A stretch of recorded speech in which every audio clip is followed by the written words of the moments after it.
This is level 2 of the CFA program, the topic on derivatives, and the reading on valuation of contingent claims. Notice what we've done for you. We have divided this reading into 2 parts. So in today's slide deck, we'll look at binomial pricing in part 1, and then next time we'll look at the Black-Scholes-Merton option pricing model, and that will be part 2. I'm going to go ahead and begin by addressing the final LOS, and I'll show you that here in just a second. But what I wanted to do initially is to remind you about pricing, right? This is called binomial pricing, so we're going to price a contingent claim with a binomial model. And my task is to convince you that this is really nothing more than what we've been doing since the beginning of level 1. Let me go ahead and show you my favorite calculator here. You know, if you look across the top, you have those 5 time value of money buttons. And we use that to solve for the price of a bond, right? We had 4 inputs and then we solved for present value. So that was a valuable lesson that we learned, that price and present value mean the same thing. And of course, we adjusted that a little bit. We could use spot rates, and we could use an interest rate tree. But however we computed the price of that bond, it was a present value. And then remember, when we advanced to equity securities, we used the Gordon growth model, and that was just the present value of an infinite dividend stream. And for firms that don't pay a dividend, we can just substitute free cash flow in there. And then we have some other models like that residual valuation model and some others. But remember that it was always a present value. So it's going to be the exact same thing here today for the binomial option pricing model, in which the price of a call option and the price of a put option is just going to be a present value. Now with bonds, it was a present value of the interest and principal payments. For a share of stock, it was the present value of the dividends or the free cash flows or the residual income. Well, here it's going to be a present value, but we're going to have to adjust it for the contingent claims part. And what we're going to do is we're going to take the difference between 2 numbers, and one of those is going to be a present value. So let me go ahead and focus your attention on that last LOS.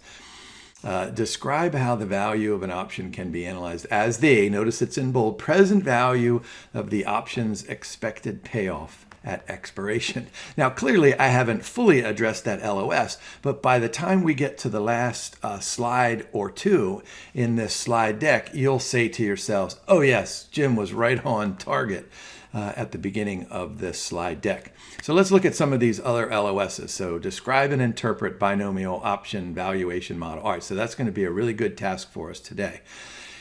And remember that when we were back using interest rate trees for fixed income valuation, we had this no-arbitrage model. So we're going to rely on those kinds of thoughts again today. And then we'll finish up with an interest rate option. We always like to start with the question that sounds like, okay, what do you remember from level 1? And hopefully the answer to that question is, hey, Jim, I remember almost everything from level 1. So here we go. What's this option, right? It's a derivative that gives the owner the right, but not the obligation. And this is super cool. You have the right to do something. You have the right to trade, but you also have the right to do nothing. And I always tell my students, I say, boy, wouldn't it be awesome if you had an option on class attendance? You could get up and come to class at 8 o'clock if you want, or you could exercise your option and just stay in bed. And that kind of resonates with them that, okay, this option, it has value. It has value, right? But then I ask the follow-up question. I say, all right, what do you think the price of a sleep option might be? And then they start saying, okay, well, that's probably out of my price range. So we have call options, which give us the right but not the obligation to buy an underlying asset, and a put option gives us the right but not the obligation to sell an underlying asset. And there's a picture of a long position in a call option. This should be super familiar from level 1 for you. Notice the green arrow, that represents positive. the red kinked line that represents negative. So when you're long the call, when do you win? You win in the green area, and that's when stock prices or underlying asset values increase. When do you lose? Well, you lose when those underlying asset values decrease. But notice the payoffs are not symmetric, right? That green line is that's an angle all the way up, and so that can go way, way up. I mean, if the stock price goes to 10,000 or 100,000, you're still winning. But notice that's a horizontal line there moving to the left, and so you really don't care if the stock price goes down by a little or it goes down by a lot. You still lose 100%. So let's go ahead and address that LOS that asks us to, hey, tell me about this binomial model. All right, so you ready for this? Forget about all of the other stuff in there. Just look at the blue arrows. So we're going to start at time period 0. That's the stock price today, which of course is super observable, right? We know what stock prices are every instant of every day with our phones. In this binomial model, all we're saying is that we know that stock prices do this over time, right? Now we hope that there's an upward slope in my finger there, but what we do in this model is we say something like this. We say, okay, here's the stock price today. Let's suppose that it only has two paths, binomial. One path is upward and one path is downward. So here's a one-period binomial option valuation model in which the stock price today, S sub 0, let's suppose that's 100, and at the end of the first period, it could either have gone up or it could have gone down. And notice at the node, at the end of the arrow, we have written S sub 0, so that's the stock price today, times a U, which stands for up movement, or a D, which stands for a down movement. And the U and the D is really nothing more than a compounding factor. So let's just do some simple math. The up factor could be 1.1, which would be a 10% return. So stock price today is 100, then the stock price at the end of period 1 would be 110. And then the D could be 0.9, and so the stock price today is 100, and at the end of one period, it could be 90, 100 times 0.9. So you get the sense then that this binomial model allows us to move up and it allows us to move down. And the U and the D is going to be reflective of how volatile that underlying stock could be. For example, if we're looking at the stock price today of, let's say, the York Water Company versus Amazon, you take those two stock prices today, clearly you're going to have different U's and D's for a utility company, a water company, than for a company like Amazon. Now, what do we know? A derivative security is one in which the value is derived from the value of an underlying asset. In this case, the underlying asset is a share of stock.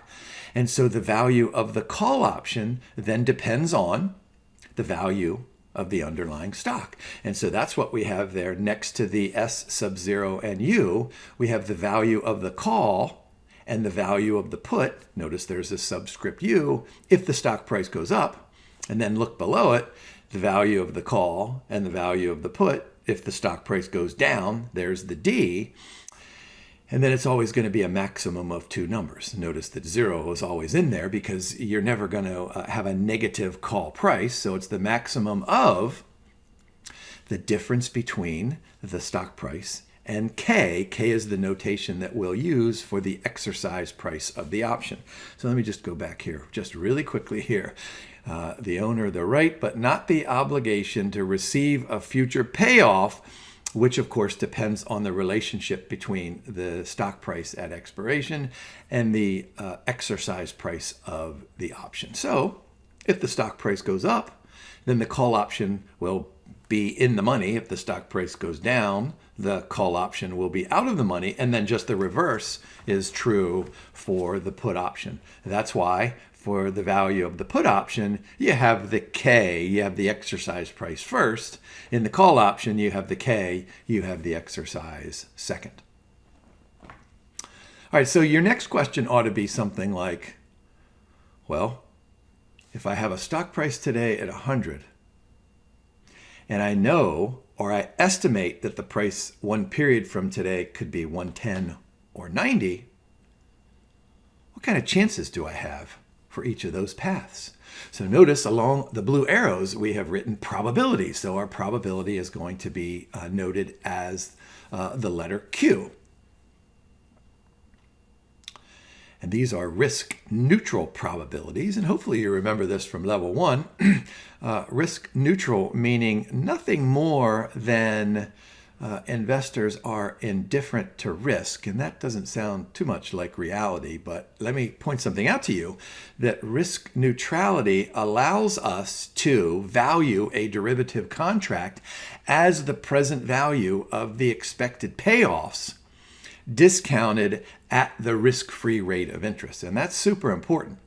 Now, you might think that that's still an unrealistic assumption, but clearly in this next part of our recording, when we talk about the Black-Scholes-Merton option pricing model, I'll go into much more detail about risk neutrality. But what it does, and this is not part of any of the LOSs here, is it allows us to use something called a replicating portfolio in which we do a bunch of stuff and we earn the risk-free rate of interest. So just take it from me right now that risk neutrality here is a convention that is fairly reflective of stuff that you can do in the spot markets and in the derivative markets. But skip down to that third red circle point. Here's our definition of Q. The probability of a move is going to be 1 plus R, there's 1 plus that risk-free rate of interest, minus the down movement, and then divided by the up movement minus the down movement. And then, of course, if you take 1 minus Q, you get the probability of a downward move. All right, so let's go ahead and take a look at the purple and the blue circle points. The value of a call option. Here, you ready for this? Look at the denominator first before you do anything here. What are we doing? We're dividing by 1 plus the risk-free rate of interest raised to the t power. Now, in this one period model, the t is just going to be a 1. But what are we doing? We're discounting. We're taking the present value. All right, let me go back here. I'm just so proud of myself here. Present value of the option's expected payoff at expiration. All right, so for both the call option and the put option, we're discounting, right? So that's the denominator. So what's the numerator? Well, here, let me go back here. The present value of, which we just did, the option's expected payoff. All right, so what are we getting? What are we getting in the numerator? and it's just a weighted average, right? We're going to take the probability that the call is worth something if the stock price goes up. So we have Q times C sub U plus 1 minus that same probability times the value if the stock price goes down times C sub D. So that's just really a present value of an expected payoff. Now here's what this looks like, and this is probably what you're going to get on an exam. Notice that there are Q's and 1 minus Q's going up or down. Make sure you don't do this too quickly. I wouldn't want you to get a migraine or vertigo like I do. And so all we're going to do is we're going to go upwards and downwards, and then we're going to go upwards and downwards, or upwards and downwards. So this is the 2-period binomial option pricing model. Back here, right, we just did this 1 period, so it's likely that you'll get a 2-period. I mean, you don't have to on an exam, but that's why I said that just a few moments ago. So let's skip all the way out to time period 2 on the right out there. Notice that at that top node is the result if the stock price goes up in time period 1. And then up again in time period 2. That's why we have stock price sub 0, U. So we're multiplying it by that, what did I say earlier, 1.1. So you would have 100 times 1.1 gets you 110, and then times 1.1, that will get you up to 122 for the stock price. And then the call price and the put price is going to be the maximum of 0, or the difference between those two up movements minus K, which is the exercise price, and then you just flip them if it's the put option. And so that's what happens out in time period 2 for an up movement. for an up-down or a down-up movement, and then at the bottom, a down-down movement. So what do? We go from time period 2 and we discount that back to time period 1, and then we discount it back to time period 0. And that's going to be a present value of the expected payoffs over 2 time periods. Now, the value of the call and the put is going to be exactly like it was before. Here, let me go back here to the purple and the blue circle points. There's our value for a 1 period model. And so the value for a 2 period model is going to be exactly like that, but just adjusted for another period. And so how do we do that? Well, we've got to put some squares in there, because right here, if we're all the way out at that top right, S sub 0 UU, well, how did we get there? Well, we had the probability of it going up, that was 1Q, and then the probability of it going up again, that's another Q, all right? So if you look at this equation, that's why you have Q times Q, or Q squared, times the payoff of the call option after 2 up moves, and then we've got to do that middle one, right? 2 times the Q times the 1 minus Q. It's 2 because you could go up, down, or down, up. So you got to count it twice. And then the 1 minus Q squared. So the value of the European call option, that ought to flow just naturally from the 1 period model and then the put option as well. All right, so notice what this LOS asks us to do. Describe and interpret the binomial option valuation model. So of course, let's go ahead and work through an example and calculate it so that you can see the descriptions and try to interpret it as well. All right, so there's a bunch of inputs from the question stem.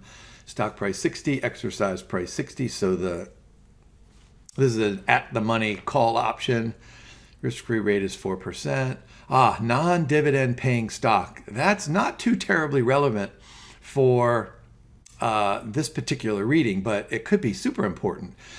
All we'll have to do is make a slight adjustment for a dividend paying stock, but we can just throw that right out the window now. Over 1 year, stock price can either jump to 90 or down to 50. All right, so 60. So we could either go way up or we could go just down a little bit. All right, so the price of the call option is closest to. All right, so let's start with the illustration on the right-hand side. Notice the gray box. We have a current price of 60, and we know that the price could go all the way up to 90. So there's the green box. And then it could drop to 50, so there's the red box. Now, look just a little bit to the left of that, over on the vertical axis. There's a simple equation for the U and the D, so you just take the 90 over the 60 and the 50 over the 60 to get 1.5 or 0.833. So here, the reason that we did this is to show you the following. In the question stem on the exam, go down to the 1, 2, 3, the fourth circle point. In this problem, we give you 90 and 50. But the Institute could do that as well, 90 or 50, or they could give you up 150 and down 0.833. Notice they don't have to be symmetric. So don't be confused. I mean, this Institute's not going to give you both of those, but you could go ahead and if they give you the 90 and the 50, you can calculate the U and the D. And that should probably make perfect sense. Now, what did we say back here on this question stem? That the exercise price was 60.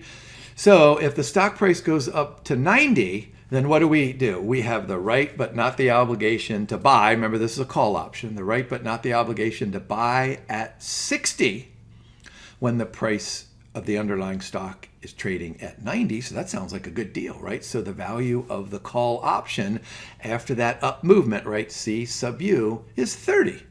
90 minus 60, right? So there's the S sub 0 times U minus K. So that's 90 minus 60 gives us 30. Now, if we have the down movement, the stock price is only going to be 50, and so we have the right to buy at 60. in the derivative market, why would we buy at 60? Why would we exercise our option at 60 if we could go over to the floor of the New York Stock Exchange and buy it at 50? So this is an out of the money option.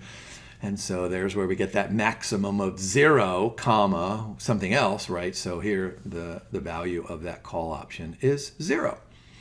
So I want you to think about this, and I'm focusing on that last LOS. What might you get out of this option? If you buy the stock today, you're either going to generate a 50% return or lose 17% return, right? But if you buy the call option, you're either going to get 30 or you're going to get 0. So those are the future payoffs. So in order to compute the value of the call option, all we need to do is take the present value of 30 and add that to the present value of 0. And of course, we're not just taking the present value of 30, we're weighting it by the probability of an up movement and the probability of a down movement. So go ahead and skip all the way down to that second to last equation for Q. So we're going to say 1.04, right? 4% was the risk-free rate of interest. We're going to take out the 8.3, there's our down movement, and we're going to divide that by 1.5, which is the up movement. Let's take out the down movement of 8.3, so we get about 31, right? So we have a 31% chance of an up movement. And what does that leave us with? About a 69% chance of a down movement. So the price of a call option is the weighted average. I know that the reading doesn't use that terminology, but I think it's mathematically appropriate. It's the probability weighted average of the 30, right, if the option is in the money, and the probability weighted average of 0 if the option is out of the money. So we take 31% times 30, and we add 69% times 0. And by the way, get in the habit of go ahead and writing that out, even if you're multiplying by 0 in the numerator, because on the exam, there's nothing to prevent the CFA Institute from saying something like, suppose the exercise price on this option was $30 or $40. That means whether the stock goes up or down, it's still going to finish in the money according to this model. So make sure you don't just discount that right-hand term in the numerator. So I want you to go ahead and say 69% times 0, because it probably will be 0 on an exam, but it doesn't have to be. And then what are we doing? We're dividing by 1.04. There's that present value. So you get around 9 British pounds for the price of this call option using one period binomial option pricing model.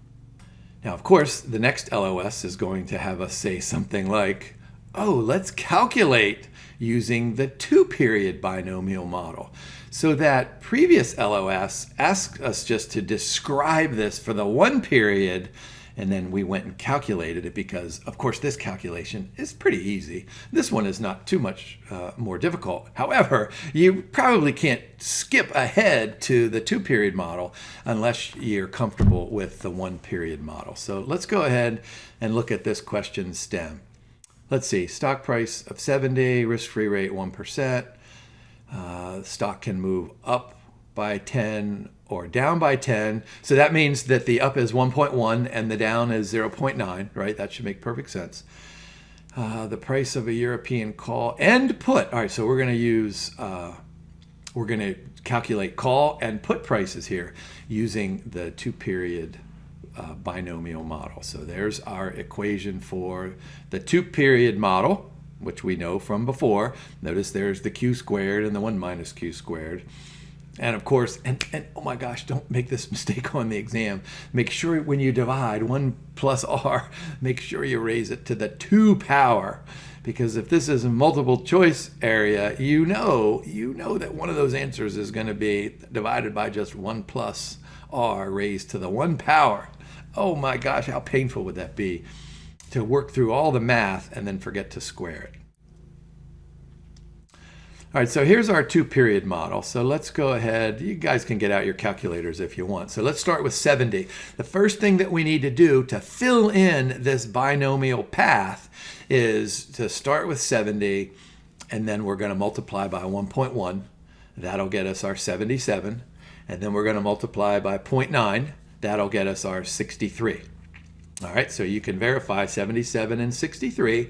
Stock price goes up to 77, stock price goes down to 63. So that takes care of time period 1.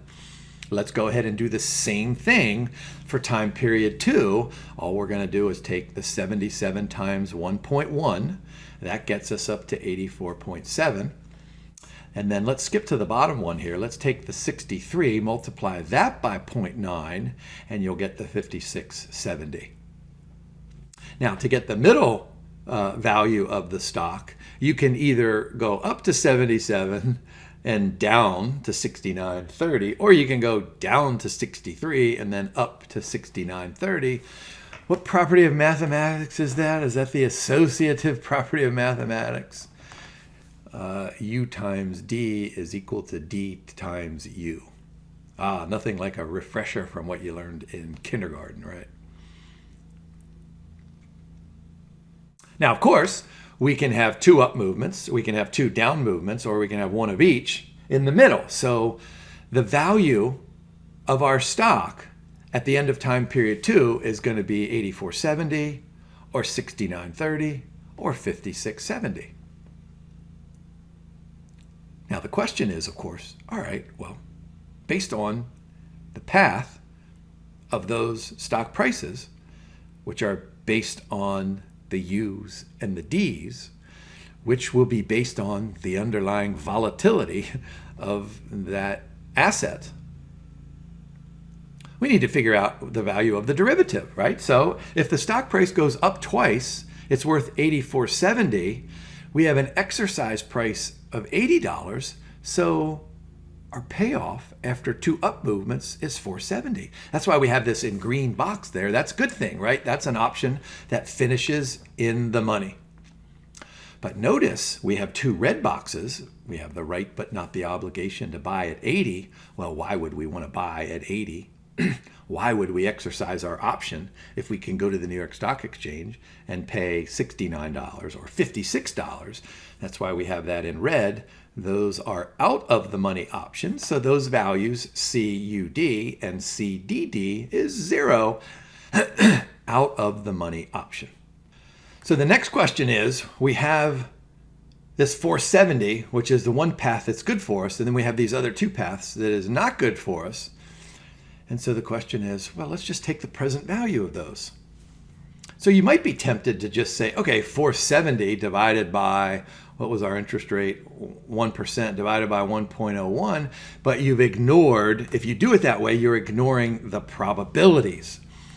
So look down on the bottom left there. The risk neutral probability is given to us as 55%. So let's go ahead and fill in those arrows in between each node. So we have a 55 risk neutral chance of the price going up and a 45% chance that the price will go down. And then, of course, from node 1 to node 2, we've got the same 55 and 45 and the same 55 and 45. So the question then becomes, how do we value the call option? And so here we go. Get out that big old formula. We're going to say 55 squared times that 470. Now, some of you might say, all right, Jim, you just told me to write all this stuff out. Now I've got 2 zeros there. 2, not 4, 2. But go ahead and do it. It might pay off on the exam. It might not. And then divide that by 1 plus the risk-free rate squared, and you get $1.39 for this 2-period binomial option price. $1.39. So let me go back here. So where was our question stem, right? We had a stock price of 70, call option, exercise price of 80. So this was an out of the money option. So we're just willing to pay a little bit over $1.30 or so for this option. All right, that was for the call option. So let's go ahead and work through the same mathematics for the put option. But remember now, all we're doing to get those future payoffs is we're going to stand on our head, right? So the call option, that's just the way we look at life, right? We benefit if prices rise, but the put option, we've got to kind of go upside down and say to ourselves, well, we win when the price of the underlying asset falls. So notice that we did all this good hard work. There's the 55% and the 45%. There are the paths, 77 and 63, 84, 70, 69, 30, and 56, 70. So there are all the paths. So we have all that. All that holds true because that's the underlying stock. But now we need to figure out the value of the put option. So what are those expected payoffs at time period 2? Well, we have the right but not the obligation to sell at 80 when if the stock price goes up twice, we could sell for 84.70, right? Why would we do that? Well, there's our out of the money put option. And again, we have that in red. But then when the price falls, look, if we have an up down or a down up movement, stock price is 69.30.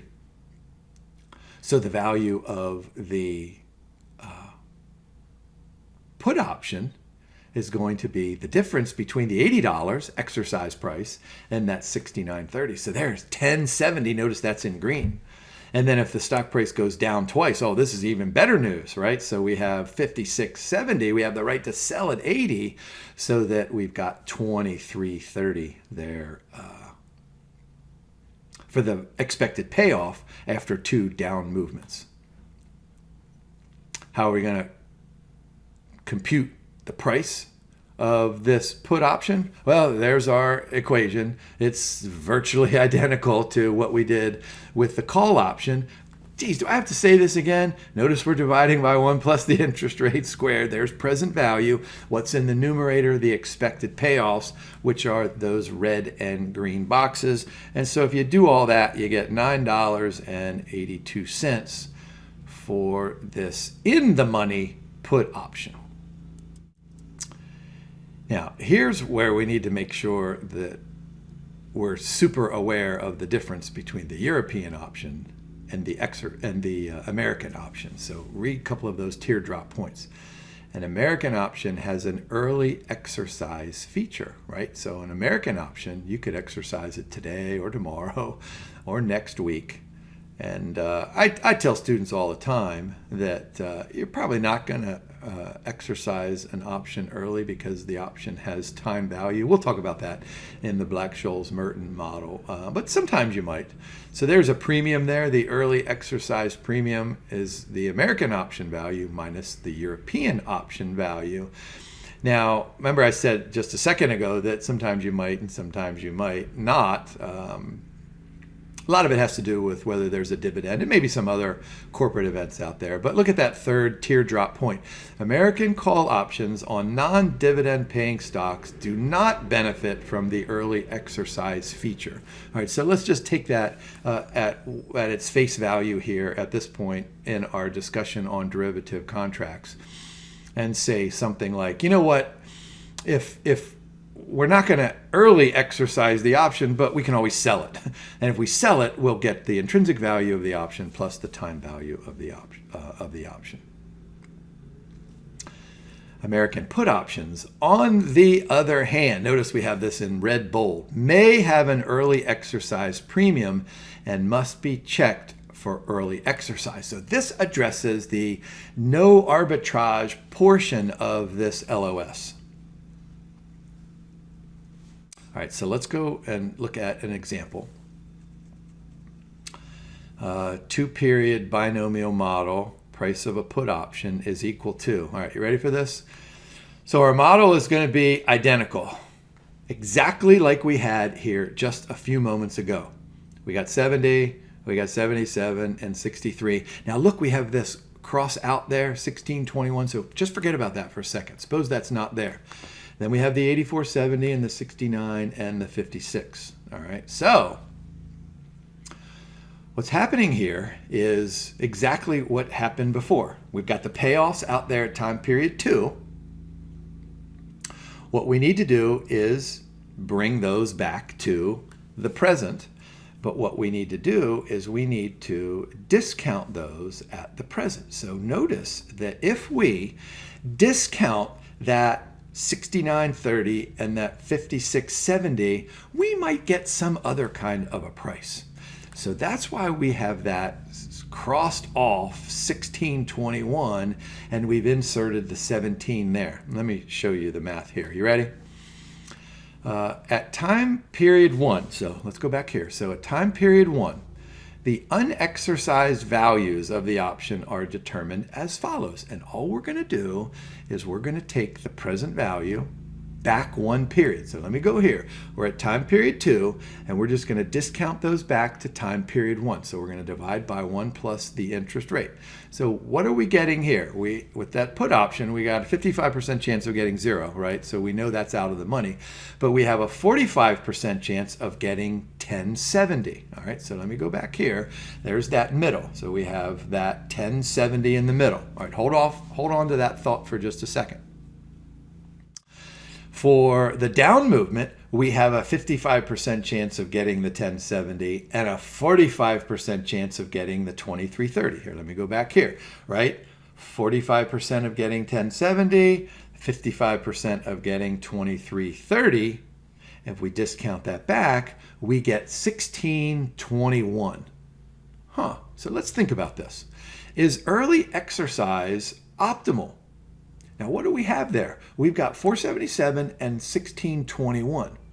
So at the value of the up node, we're going to pick the maximum of 477 or the difference between 80 and 77, right? Let me go back here. There's the stock price during the up mode. That's $77. So if we exercise this, right, we get $3. But the value of our option is 477. So we're going to leave that 477 up there at the up mode for time period 1. But what happens at the down mode?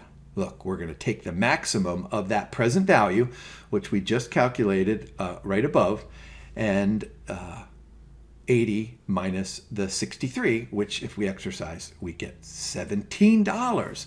So what we need to do is we need to go back and cross out that 1621, which is a present value, right, from time period 2 back to time period 1, and we're going to insert that 17. All right, so now we cross off 1621, we insert the 17, and then, are you ready for this? How about if I say we recalculate the price?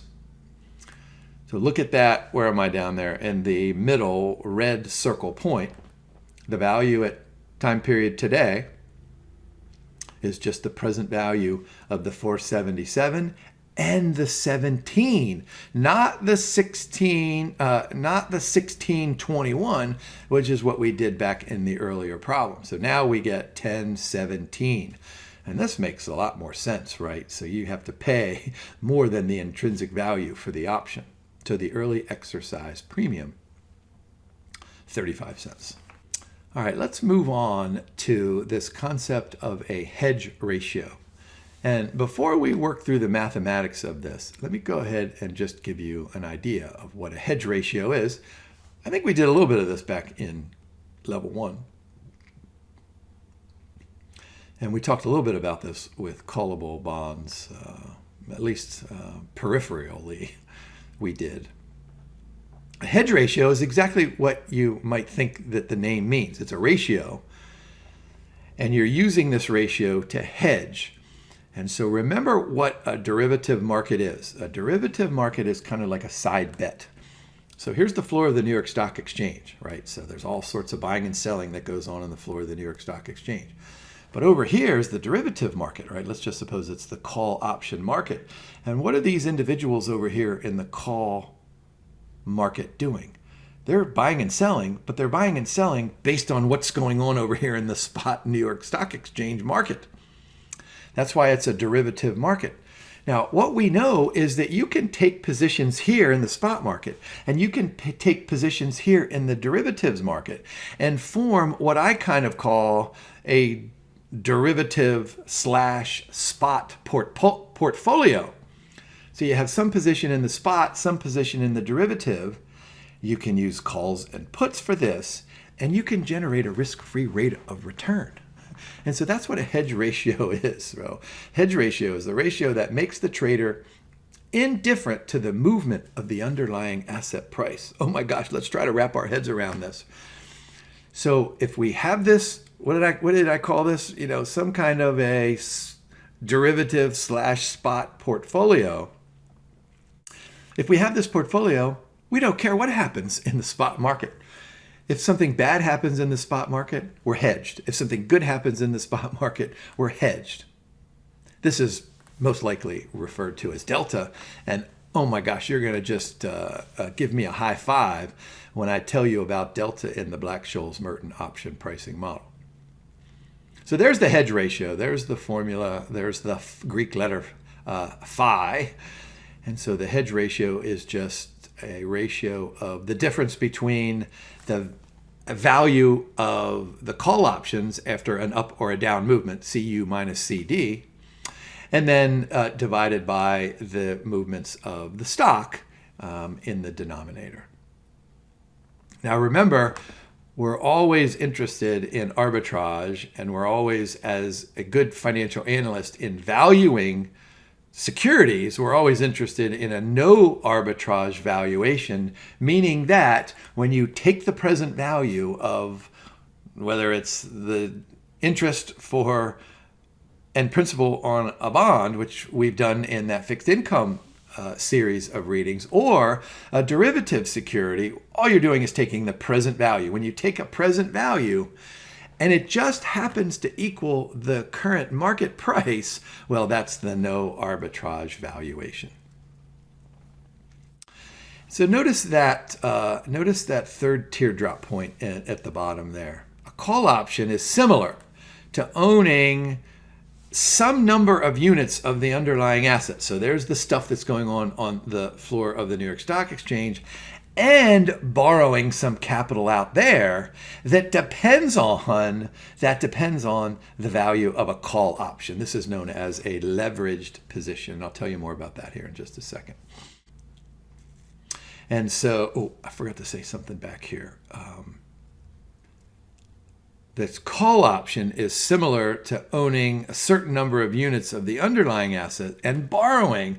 This is the leveraged position. And the short position, a put option is similar to shorting the underlying asset and lending out. So here we have long position in the underlying asset and borrowing. Here we have shorting the underlying asset and lending. So you got things going on in two different markets.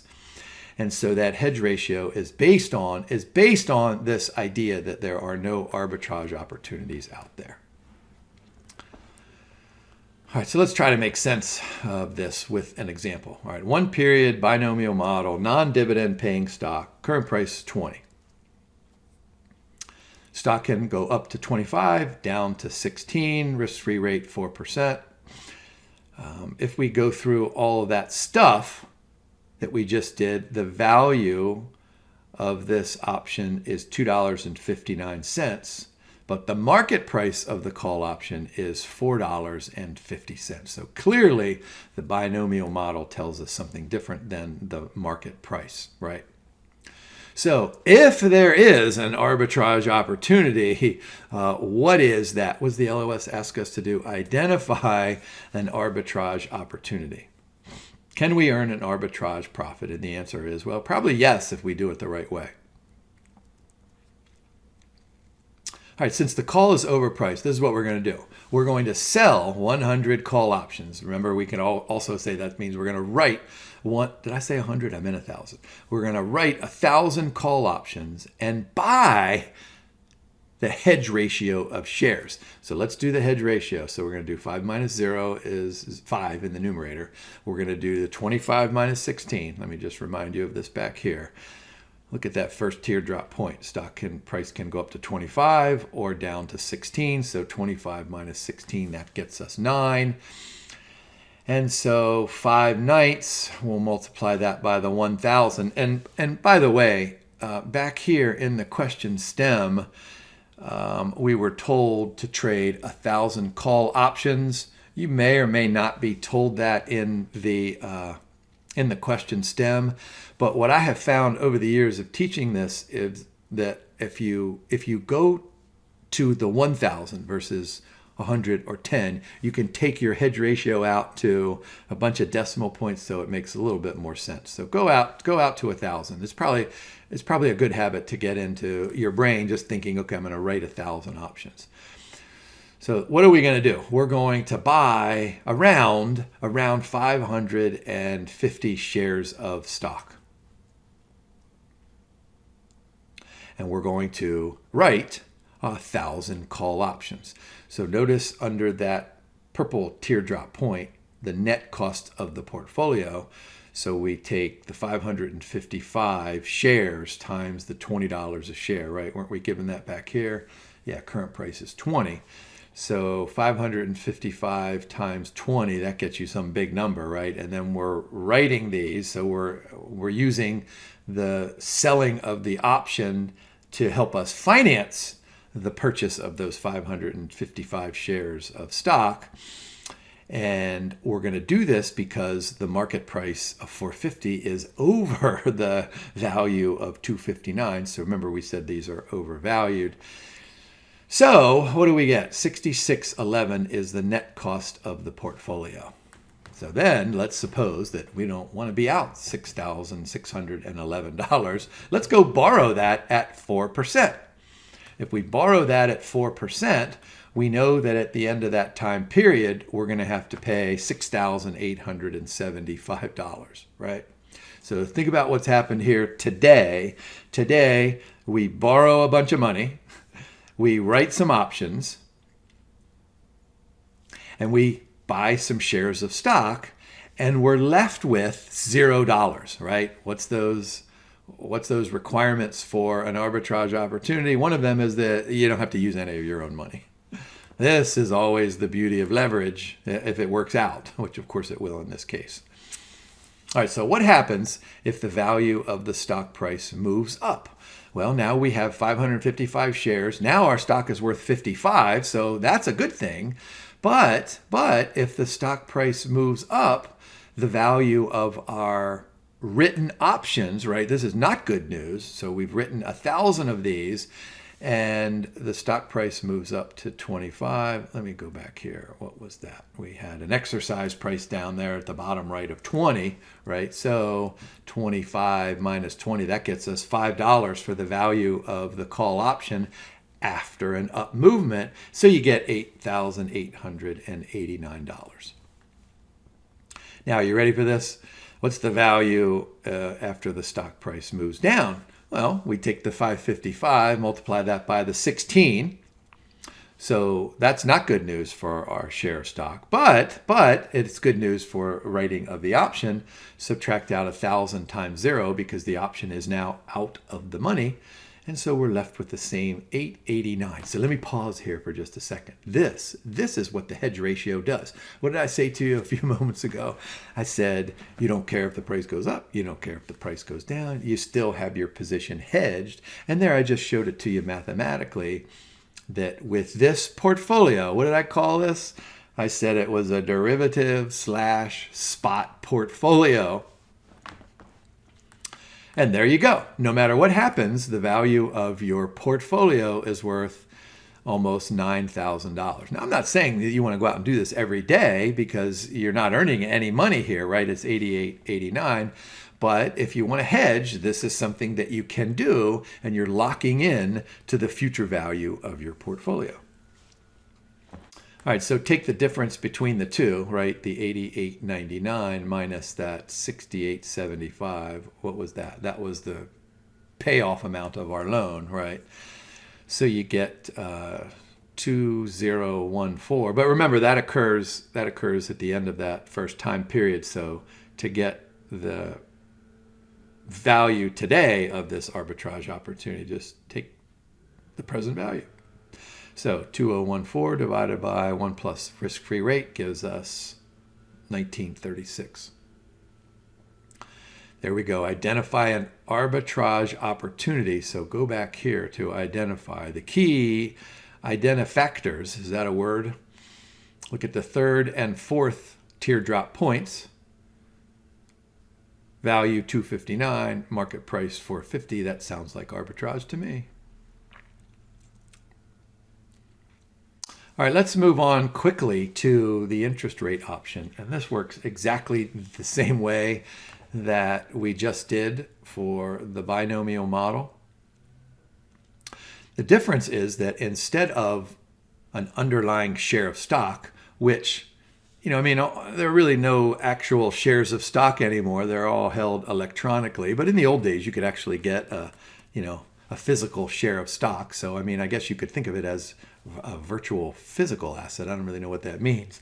But here, with an interest rate option, the underlying asset is an interest rate. So you can't really grab a hold of an interest rate, which means that we're going to need some reference amount. So look in the gray box down there on the far right for both of those payoff equations.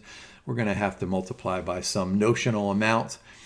And that notional amount would have to be given to you in the question stem. Maybe it's $1 million, maybe it's 10 million, maybe it's 100 million. But notice what we're doing here. The call and the put payoffs are going to be exactly like they were before. The maximum of 0, it's always going to be a maximum of 0. And then to get the payoff, we're just going to take the difference between two interest rates. And for the call, it's going to be the current spot rate minus the exercise rate. For the put, it's going to be flipped. So here we go. This should not be a surprise to you. We can go ahead and say time period 0. So there we have 3%. And then time period 1, we have 6% and 4%. And time period 2, we have 11 and 7 and 5. And remember all of that calibration stuff that we did back in the fixed income with the interest rate tree. You probably won't have to do any of that stuff here. All right, notional principal of 500,000, risk neutral probability of an up jump is 50%. That makes our life easier. So 50% and 1 minus 50% is 50%. So let's go ahead and work through the mathematics of this for, let's go back here. This is the European call option.